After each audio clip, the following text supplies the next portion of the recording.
என் பேர் சுவாமி சச்சிதானந்தா. இப்போ மதுரையில இருந்து இங்க வந்திருக்கீங்க அப்படின்னா என்ன காரணங்க?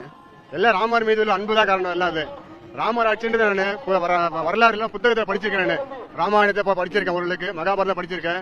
அதுல ராமருடைய மக்கள் மீது கொண்ட அன்பு, அவருடைய அரசாட்சி இதெல்லாம் பார்க்கும்போது அவர் வனவாசம் போயிட்டு திருப்பி இது 2வது முறை வனவாசம் முடிச்சிட்டு வராரு. அப்படி இருக்கும்போது நம்ம உயிரோட இருக்கும்போது அட்லீஸ்ட் இந்த நிகழ்ச்சியில கலந்துன்னு சொல்லி தான் இந்த மண்ணுக்கு வந்திருக்கோம் நம்ம இங்க. அதனால எனக்கு ஒரு கேள்வி இருக்கு. நான் செய்தியாளனா இங்க 2 நாளா இருக்கேன். நிறைய கட்டுப்பாடுகள் இருக்கு. எங்களாலே ஒரு குறிப்பிட்ட எல்லையை தாண்டி போக முடியல. அப்ப இன்னைக்கு திறப்பு விழாவுக்கு அதுவும் பிரதிஷ்டை பண்ணும்போது உங்களால பார்க்கவே முடியாதுன்றது எனக்கும் தெரியும். இப்போ அப்படி இருந்தும் கூட நீங்க மதுரையில இருந்து வந்ததுக்கு என்ன காரணம்? ஏன்னா ராமரை வரவேற்க அனைத்து வித எல்லா ஊர்ல இருந்து மக்கள் எல்லா ஸ்டேட்ல இருந்து மக்கள் வந்திருக்காங்க.